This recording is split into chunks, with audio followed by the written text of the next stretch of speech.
Good morning everyone, welcome back to my channel. My name is Sugandha Sharma and this is the very first Sunday vlog of my channel. जिस दिन मेरे 1 lakh subscribers complete हुए थे, I wanted to gift everyone something and then I realized that there is no better gift than education and motivation. So first of all, what is time management skills? Time management का मतलब होता है दिन में सभी को बराबर समय मिलता है, यानी सभी को 24 घंटे मिलते हैं, पर उन 24 घंटों को आप कैसे यूटिलाइज़ करते हो या उन 24 घंटों में आप क्या करते हो, ये डिसाइड करता है कि आप लाइफ में आगे कितने सक्सेसफुल होगे या फिर जो भी ड्रीम लाइफ आपने अपने लिए सोची थी आप वो अचीव कर पाओगे कि नहीं. So everyone is given equal time, लेकिन उस टाइम को यूटिलाइज़ करने का जो डिफरेंस होता है उससे जो हम दुनिया में डिफरेंस देखते हैं, पुअर, रिच, सक्सेसफुल, अनसक्सेसफुल, ये सारा डिफरेंस उसी की वजह से क्रिएट होता है. वीडियो स्टार्ट करने से पहले 2 चीज़ें. फर्स्ट, आपको एक डायरी की ज़रूरत पड़ेगी चीज़ों को मैनेज करने के लिए या चीज़ों को लिखने के लिए. सो इस वीडियो को देखने के बाद you can start with a diary और अ नोटबुक और एनी स्मॉल नोटबुक. कोई भी चीज़ आपको सेपरेटली बनानी पड़ेगी जिसमें आप सिर्फ इससे रिलेटेड चीज़ें लिखोगे. सेकेंड, किसी भी हैबिट को डेवलप होने में थोड़ा सा टाइम लगता है, so it may take some time. आप शुरू के 1-2 महीने शायद सक्सेसफुल ना हो पाओ, पर अगर आप नहीं हो पाते हो तो you have to realise that it is very normal. जितने लोग इस वीडियो को देख रहे हैं और इसको करने का ट्राई करेंगे उन सबको शुरू के 1-2 महीने में बहुत दिक्कत होगी. They will fail repeatedly, but it is normal. May be in 40 days, 50 days you will be on track. Let's start with the video.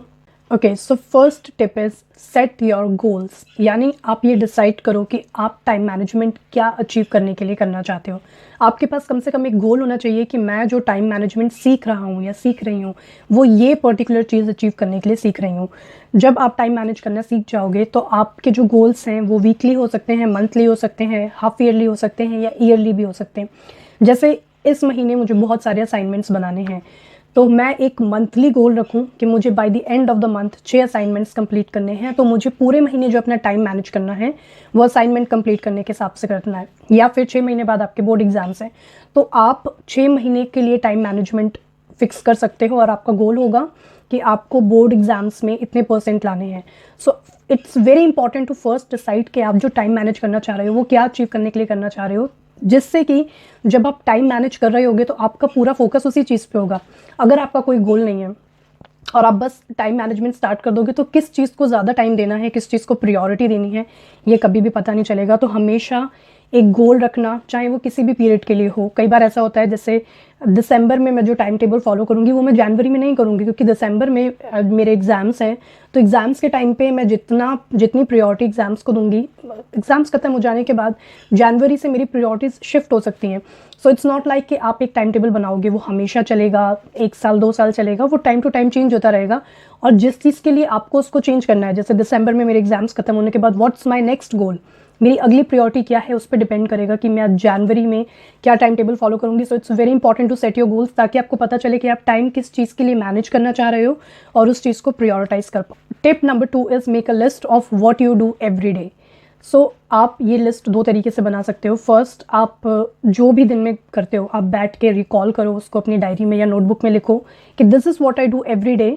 और आपको अगर 100% याद नहीं भी आता तो 2-3 दिन बाद आप जब चीज़ें कर रहे होगे और आपको याद आता है कि ये चीज़ मैंने लिखी ही नहीं but I do it almost every day या एवरी सेकेंड और third day, then you can go in the diary back and write it down again.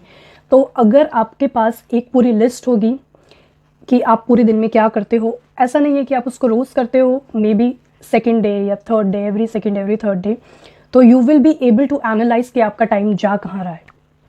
आप सीधा टाइम मैनेज करना शुरू नहीं कर सकते अपने बारे में जाने बिना. जब आप टाइम टेबल की लिस्ट बनाओगे तो आपको पता चलेगा कि आप ऑलरेडी कितना ज़्यादा टाइम वेस्ट कर रहे हो और किन चीज़ों पे कर रहे हो. Tip number 3, so now you have made a goal, you have made a list of things that you do every day.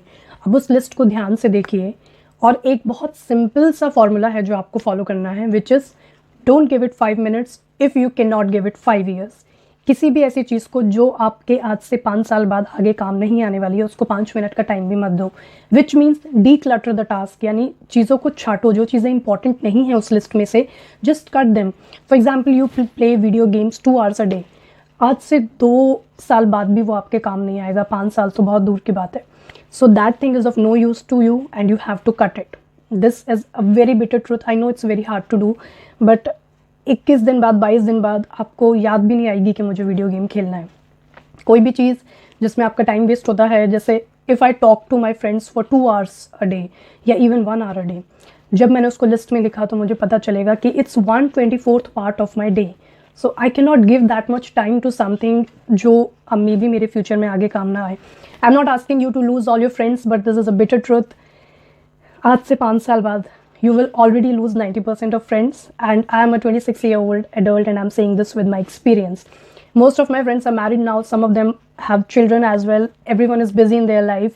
We live in the same city but we don't get time to meet each other, and that's why I told you, don't give it 5 minutes if you can't give it 5 years. So I'm not asking you to lose your friends, to just unfriend them. I'm asking you to prioritize your work before the things which are not going to be much useful to you 5 years from now. Tip number 4, add what it makes to reach your goal. Now, सबसे पहले आपने goal set किया, फिर आपने एक list बनाई कि आप दिन में ऑन एन एवरेज क्या करते हो. नेक्स्ट आपने उस लिस्ट में से उन चीज़ों को काटा जो आपके काम की नहीं है या जो आपका टाइम वेस्ट करती हैं. Now is the time to add those things which are going to be of your use in future. हमारा बेसिकली पर्पज़ चीज़ों को काटने का या ऐसी चीज़ें जो बहुत यूज़फुल नहीं है उनको काटने का ये था, so that we can make some space for the things that are useful. आपने जो फर्स्ट स्टेप में अपना गोल सेट किया था वो स्टेप अब यहाँ पे काम आएगा, क्योंकि अब आपको उस गोल के अकॉर्डिंग सबसे ज़्यादा टाइम उसको देना है.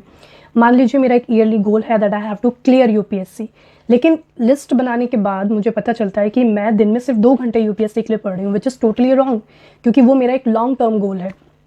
So what I have to do is, जो चीज़ें मेरे काम की नहीं हैं मुझे उनका टाइम काट के अपना मैक्सिमम टाइम उस चीज़ को देना है जो मेरा गोल है. यानी आप अपना 60% टाइम करीबन उस चीज़ को दे सकते हो जो आपका गोल है, जो आपको लॉन्ग टर्म में हेल्पफुल होगा. Tip number 5 is the most important tip, which is make a time table. इन चारों स्टेप्स के बाद अगर आप टाइम टेबल बनाओगे, विच आई एम श्योर आप सबने लाइफ में कभी ना कभी एक ना एक बार बनाया ही होगा, पर वो इसलिए सक्सेसफुल नहीं होता क्योंकि हम शुरू के 4 स्टेप्स फॉलो नहीं करते. जब आपको पता है कि आपका गोल क्या है तो आपको ये भी पता है कि टाइम टेबल में सबसे ज़्यादा टाइम किस चीज़ के लिए देना है. जैसे जो भी मैं अपने मंथली गोल्स रखती हूँ तो मैं दिन का जो शुरू का पोर्शन होता है वो मैं उन चीज़ों को देती हूँ, बिकॉज आई नो कि दिन में मैं सबसे ज़्यादा एनर्जेटिक हूँ. जब मैं जस्ट सो के उठी हूँ मेरा दिमाग बहुत फ्रेश है, मैंने फ्रेश होकर जस्ट ब्रेकफास्ट किया, now I am free, and what ever I start doing मेरा पूरा दिमाग उस पर फोकस होगा, क्योंकि रात को मेरा दिमाग पूरा फ्रेश हुआ है जब मैं सोई हूँ. अगर ऑन दी ऑपोजिट साइड मैं दिन में बाकी सारे काम करने के बाद रात को पढ़ाई करना शुरू करती हूँ तो दिन में जो काम हुए हैं उनमें उन कामों का एनालाइजेशन या उस काम में से क्या छूटा ये सब मेरे दिमाग में चल रहा होगा, जो मुझे पढ़ाई से डिस्ट्रैक्ट करेगा. सपोज़ मैं बैंक में गई और मैंने बैंक में जाके कोई काम किया, या फिर मैं कॉलेज गई वहाँ पे जाके मैंने कोई असाइनमेंट सबमिट किया. जब मैं रात में पढ़ रही होंगी तो वो चीज़ें मेरे दिमाग में चलेंगी कि आज मैं कहाँ गई थी, या फिर मैं वहाँ पे ये कर सकती थी, या मैं ये काम जो मेरा नहीं हुआ इसको इस तरीके से कर सकती थी. So I make a time table जिसमें मैं प्रायोरिटाइज़ करती हूँ उस चीज़ को जो मेरा गोल है और मैं उसको मैक्सिमम टाइम देती हूँ. एक इम्पॉर्टेंट चीज़ टाइम टेबल बनाने से रिलेटेड ये है कि आपको टाइम टेबल प्रैक्टिकल बनाना है. बहुत सारी बार हम टाइम टेबल इसलिए नहीं फॉलो कर पाते क्योंकि आज के दिन हम दिन में 2 घंटा पढ़ रहे हैं और कल से हम एक ऐसा टाइम टेबल बनाते हैं जिसमें हम 10 घंटे पढ़ रहे हैं, विच इज़ नॉट प्रैक्टिकल. आप एक दिन में खुद को इतना ज़्यादा चेंज नहीं कर सकते हो. जैसा कि मैंने आपको बताया कि आप जो भी टाइम टेबल बनाओगे वो ऐसा नहीं है कि 1 साल चलेगा. आपको उसको हर 20-25 दिन बाद जब भी ज़रूरत के हिसाब से वो चेंज करते रहना पड़ेगा. तो आप ऐसा टाइम टेबल बनाओ, क्योंकि अभी आपको उसको 20-25 दिन ही फॉलो करना है, जिसमें आप अपने आप को थोड़ा ग्रेजुअली अपलिफ्ट करो. यानी आप धीरे धीरे चीज़ों की लिमिट बढ़ाओ. आप 2 घंटे से डायरेक्ट 10 घंटे पढ़ने की जगह 2 घंटे से 4 घंटे या 5 घंटे पढ़ो और धीरे धीरे खुद को आगे फॉरवर्ड पुश करो instead of changing everything overnight. तो उससे क्या होगा, जब मैं आज 2 घंटे पढ़ रही हूँ और कल से मैं 4 घंटे पढ़ूंगी तो मैं सच में पढ़ पाऊंगी. दिस इज़ नॉट इम्पॉसिबल, क्योंकि मुझे खुद को थोड़ा सा ही आगे पुश करना पड़ रहा है. जब मैं सच में पढ़ पाऊंगी तो उससे मुझे मोटिवेशन आएगा कि मैंने जो आज के लिए टास्क सेट किया था वो मैं अचीव कर सकती हूँ. जब आप अपने लिए कोई टास्क सेट करते हो और आप उसको अचीव करते जाते हैं तो आप में कॉन्फिडेंस आता है आगे की चीज़ों को और ज़्यादा अचीव करने का. ऑपोजिट टू दैट, अगर आप 2 घंटे के बाद सीधा 10 घंटा पढ़ना शुरू करेंगे, नेक्स्ट डे आप उसको कंप्लीट नहीं कर पाएंगे, आप वहीं डीमोटिवेट हो जाएंगे and you will stop following it. Tip number 6, very important tip, do not give up. अगर आप किसी दिन टाइम टेबल मिस कर भी देते हैं तो देयर इज़ नो प्रॉब्लम, क्योंकि आपको 100% उसको फॉलो करने की ज़रूरत नहीं है. किसी दिन अगर आप 5 घंटे की जगह 4 घंटे ही पढ़ पाते हैं नॉट अ प्रॉब्लम, कल से आप फिर वापस 5 घंटे शुरू कर सकते हैं। So basically what I want to say is कि फर्स्ट थिंग, खुद से ये उम्मीद रखना कि आप डे 1 से ही 100% फॉलो कर पाएंगे, गलत है, क्योंकि हैबिट्स बनाने में थोड़ा टाइम लगता है। सेकेंड, खुद से ये उम्मीद करना कि आप उसको 100% फॉलो कर पाएंगे इवन आफ्टर 20-25 डेज़। अगर मैंने दिन में 10 घंटे पढ़ने का टाइम टेबल सेट किया है तो मैं 20-25 दिन हैबिट बनाने के बाद भी पूरा 10 घंटे नहीं कर पाऊंगी। कभी ना कभी कुछ ऐसा काम आ जाएगा जब 9, 9:30 इस तरीके से हो जाएगा, तो there is no problem in that. अगर आप ऐसा सोचोगे कि I failed today, then it's going to give a negative impression. So be ready for, even if you cannot follow it 100%, it's okay. Tip number 7th is to give Saturdays, Sundays or any 2 days in week to your pending work. हम चाहे student हो चाहे working person हो, हफ्ते में कुछ ना कुछ ऐसा काम हमारा निकलता है, जैसे बैंक का कोई काम कराना, कोई डॉक्यूमेंट करेक्ट करवाना, या कोई प्रिंट आउट लेना, या कोई फाइल जाके सबमिट करना, या एडमिट कार्ड निकाल के लाना। कुछ भी ऐसा काम आपका हर हफ्ते आता रहता है जो आपके टाइम टेबल में इंक्लूड नहीं हो सकता, क्योंकि आपको नहीं पता है वो काम क्या होगा। उन काम के लिए आपको एक सेपरेट दिन निकालना चाहिए। And my personal suggestion is कि इस तरह के किसी भी काम को अपने छोटे बहन भाई या बड़े बहन भाई या अपने पेरेंट्स से करवाने की बजाय आपको खुद जाके करना चाहिए, because that way you will learn something. Suppose आपको बैंक में कुछ काम है, तो instead of sending a father to bank to do that work, if you do not know anything about bank, then you should go with him so that you can learn. And if you know a bit, then it's better if you do your work on your own.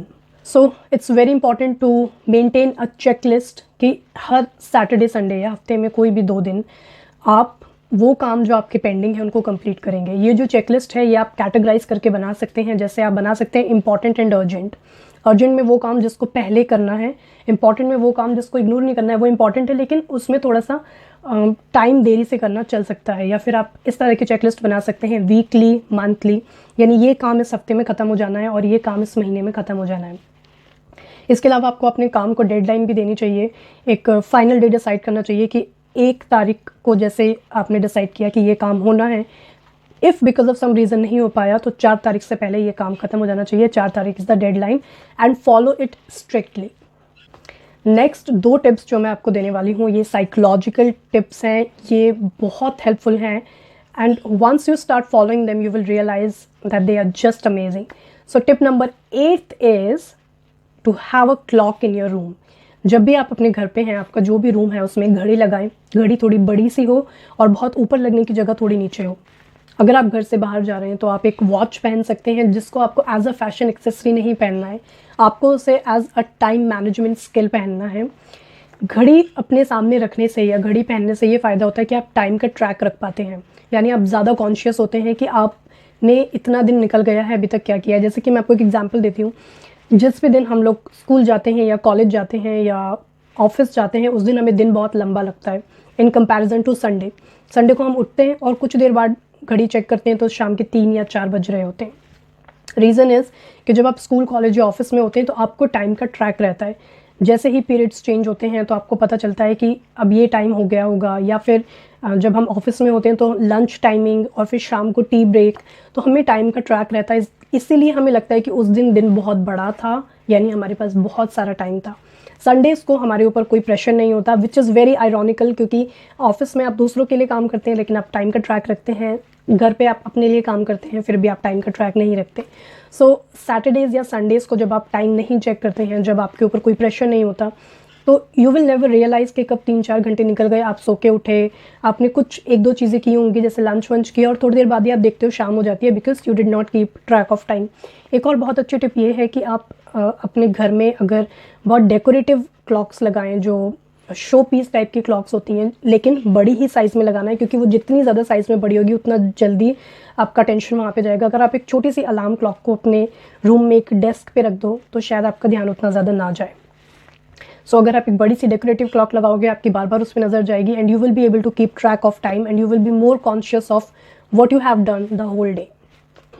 And 9th and last psychological trick is keep the end in mind. जब भी आप demotivate हो रहे हैं, जब भी आपको लग रहा है कि मुझे ये सब नहीं फॉलो करना या फिर मुझसे इतनी मेहनत नहीं हो रही, तो हमेशा एंड के बारे में सोचिए। For example, you want to become a cabin crew, imagine yourself in a uniform of cabin crew and imagine that you are travelling the world.